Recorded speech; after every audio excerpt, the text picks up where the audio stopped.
News, सच जरूरी है।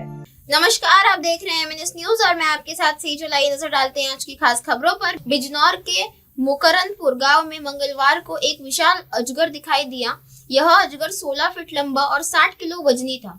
ग्रामीणों ने तुरंत वन विभाग को सूचित किया। सूचना मिलते ही वन विभाग और सर्पमित्र मौके पर पहुंचे। अजगर बर्मीज पाइथन प्रजाति का था, जो आमतौर पर जंगल में पाया जाता है। रेस्क्यू टीम ने उसे कड़ी मेहनत के बाद सुरक्षित पकड़ा। अजगर के मुंह में बैक्टीरिया हो सकते हैं, लेकिन वह जहरीला नहीं होता। वन विभाग ने इसे उनके प्राकृतिक आवास में छोड़ने के लिए आरक्षित वन क्षेत्र में भेजा। इस घटना के बाद वन विभाग ने सांप को काटने पर अस्पताल जाने की सलाह दी। लोगों को स्थानीय इलाज से बचने की चेतावनी दी। अगली खबर, यूपी में दिसंबर की टीजीटी परीक्षा फिर स्थगित। यूपी शिक्षा सेवा चयन आयोग ने 18-19 दिसंबर 2025 को प्रस्तावित टीजीटी चयन परीक्षा लिखित परीक्षा को एक बार फिर स्थगित कर दिया है। आयोग की बैठक के लिए गए इस निर्णय की जानकारी उच्च सचिव ने प्रेस के माध्यम से दी। परीक्षा की नई तिथि बाद में घोषित की जाएगी। इससे पहले भी यह परीक्षा कई बार अप्रैल, मई, जुलाई और अक्टूबर 2025 की निर्धारित तिथियों पर टल चुकी है। लगातार 3 वर्षों से अभ्यर्थी इस परीक्षा के आयोजन का इंतजार कर रहे हैं।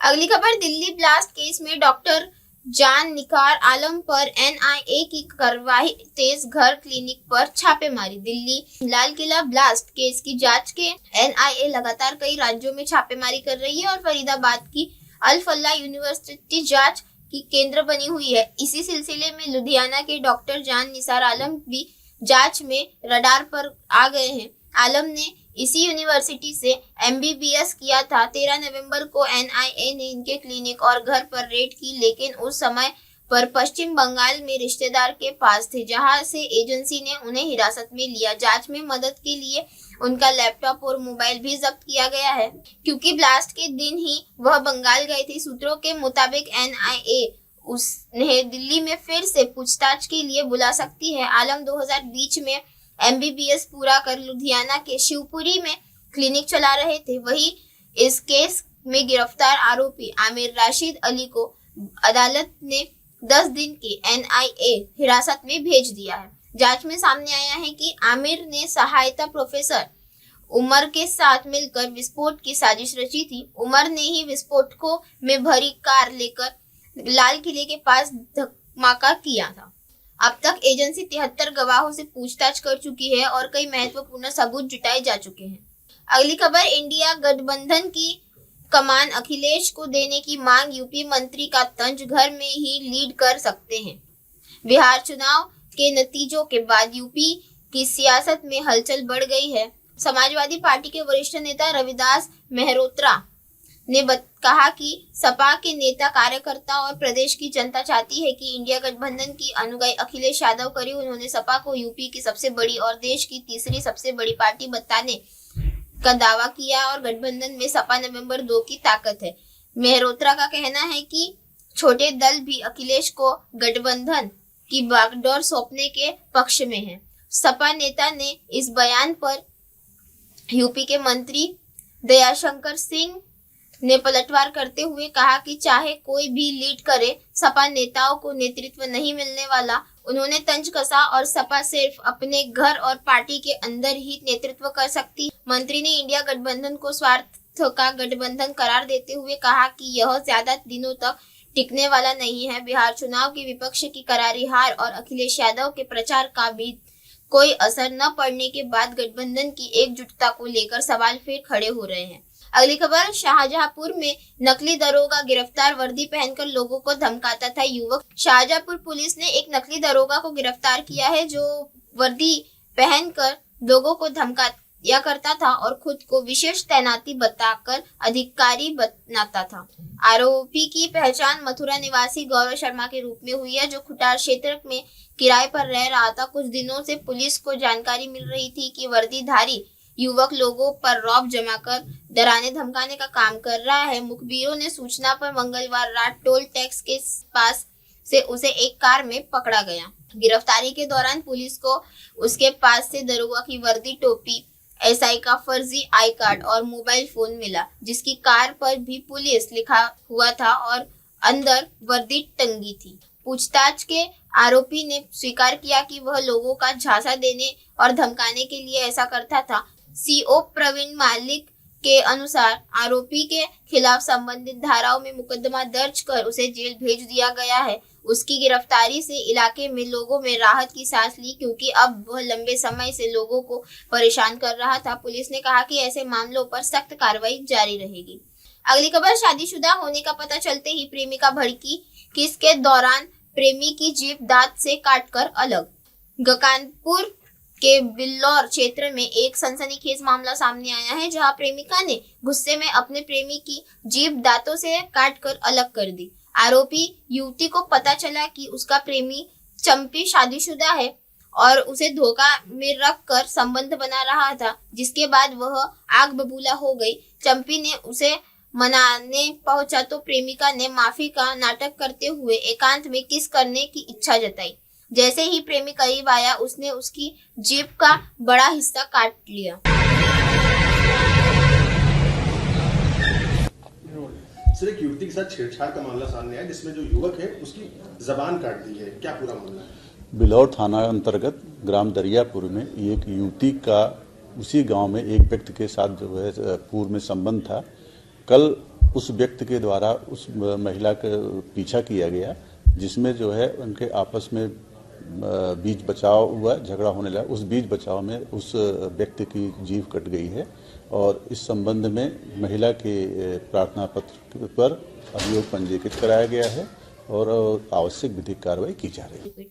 लहूलुहान चंपी को परिजन पहले सामुदायिक स्वास्थ्य केंद्र और फिर कानपुर मेडिकल कॉलेज लेकर पहुंचे, जहां उसका इलाज जारी है और स्थिति स्थिर बताई जा रही है। घायल की पत्नी ने प्रेमिका पर जानलेवा हमले, मारपीट और जीभ काटने का केस दर्ज किया है। पुलिस ने मुकदमा दर्ज कर जांच शुरू कर दी है। घटना के बाद इलाके में चर्चा का माहौल बना हुआ है। अगली खबर, शाहजहांपुर में सब्जी बेचने गए दलित युवक की पिटाई का वीडियो वायरल, आरोपी गिरफ्तार। शाहजहांपुर में सिंधौली क्षेत्र में पैना बुजुर्ग गांव में सब्जी बेचने वाले दलित युवक अचल कुमार की दबंगों ने लाठी डंडों से बेरहमी से पिटाई कर दी। घटना का वीडियो सोशल मीडिया पर वायरल होने के बाद पुलिस हरकत में आई और आरोपी को गिरफ्तार कर लिया। वीडियो में आरोपी युवक को पीटते हुए मुझे बाप बोल कहकर अपमानित करता दिख रहा है। बताया जा रहा है कि अचल का ऊंची जाति से कुछ लोगों के साथ पुराना मुकदमा चल रहा है। इसी मनमुटाव के चलते उस पर हमला किया गया। अचल गलती से पैना बुजुर्ग गांव पहुंच गया था, जहां चुटक्के सिंह ने उसके साथियों ने उसे घेर कर मारपीट की। किसी ग्रामीण ने पूरी घटना की रिकॉर्डिंग कर सोशल मीडिया पर डाल दिया, जिससे मामला तेजी से फैल गया। पुलिस ने पीड़ित की तहरीर कर अजीत सिंह 3 लोगों के खिलाफ मामला दर्ज किया है। सीओ प्रवीण मलिक ने बताया कि आरोपी को गिरफ्तार कर लिया गया है और मामले की जांच जारी है। पुलिस ने कहा कि इस घटना के पीछे पुराना विवाद मुख्य कारण रहा। पीड़ित का मेडिकल करा दिया गया है और गांव में स्थिति नियंत्रण में है। अगली खबर, बलिया जिले के बैरिया थाना क्षेत्र में बकुल्हा गांव के पास रेलवे ट्रैक किनारे एक महिला का शव मिला, जिसका सिर गायब और शरीर निर्वस्त्र था। पुलिस अधीक्षक ओमवीर सिंह ने बताया कि शव को पोस्टमार्टम के लिए भेजा गया है और मृतका की अभी तक पहचान नहीं हो पाई है। पुलिस हत्या की आशंका को गंभीरता से ले रही है और आसपास के इलाकों में किसी महिला की गुमशुदगी की रिपोर्ट की जांच कर रही है। फॉरेंसिक टीम को घटनास्थल पर बुलाकर साक्ष्य जुटाए जा रहे हैं। पुलिस यह पता लगाने में लगी है कि शव रेलवे ट्रैक पर क्यों छोड़ा गया और क्या हत्या कहीं और हुई थी। स्थानीय ग्रामीणों से पूछताछ की जा रही है और मामले में आवश्यक कानूनी कार्रवाई जारी है। अगली खबर, बंगाल बांग्लादेश सीमा पर एसआईआर अफवाह से भारी जमावड़ा। पश्चिम बंगाल के स्वरूप नगर थाना क्षेत्र में हकीमपुर चेकपोस्ट पर बांग्लादेशी नागरिकों पर भारी जमावड़ा लग गया।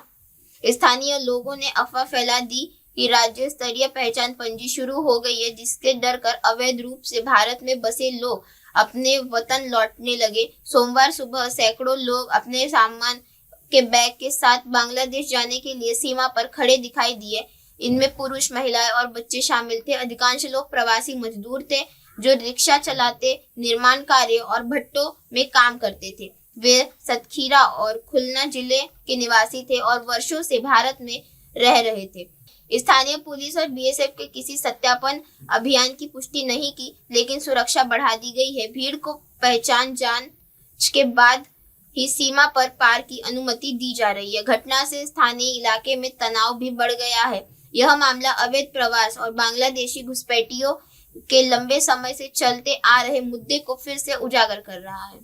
अगली खबर, कांग्रेस ने झारखंड में शुरू किया टैलेंट हंट, नए प्रवक्ताओं की तलाश। जनाधार बढ़ाने के लिए कांग्रेस ने national media talent hunt programme शुरू किया है। झारखंड में इसका पोस्टर रांची के प्रदेश कांग्रेस अध्यक्ष केशव महतो कमलेश ने लॉन्च किया। कार्यक्रम का उद्देश्य वैचारिक रूप से प्रतिबद्ध और अच्छे संचार कौशल वाले नए प्रवक्ताओं को चुनना है, ताकि पार्टी का संदेश जनता तक प्रभावशाली ढंग से पहुंचे। झारखंड को इस प्रक्रिया के लिए 7 जोनों में बांटा गया है, जिसमें पलामू, कोल्हान, देवघर, दुमका, जामताड़ा, साहेबगंज, गोड्डा, पाकुड़, रामगढ़, चतरा, कोडरमा, हजारीबाग, बोकारो, धनबाद, गिरिडीह और दक्षिण छोटा नागपुर शामिल है। चयन में वैचारिक प्रतिबद्धता, भाषा कौशल, राजनीतिक समझ और मीडिया में सहज उपस्थिति को प्राथमिकता दी गई है। पूर्वी भारत प्रभारी अतुल लोंडे पाटिल ने कहा कि यह कार्यक्रम प्रतिभाओं की खोज करेगा जो संविधान, संस्कृति और राजनीति की समझ रखते हो। मीडिया सेल चेयरमैन सतीश पाल मुंजिनी ने उम्मीद जताई कि चयनित प्रवक्ता पार्टी के संदेश को अलग अलग प्लेटफॉर्म से जनता तक पहुंचाएंगे। यह पूरी प्रक्रिया पारदर्शी होगी और एनजीओ, सिविल सोसाइटी और मीडिया जगत में लोग भी इसे शामिल होंगे। इसी के साथ बने रहे देश और दुनिया की तमाम खबरों के साथ और देखते रहें MNS न्यूज। आप देख रहे हैं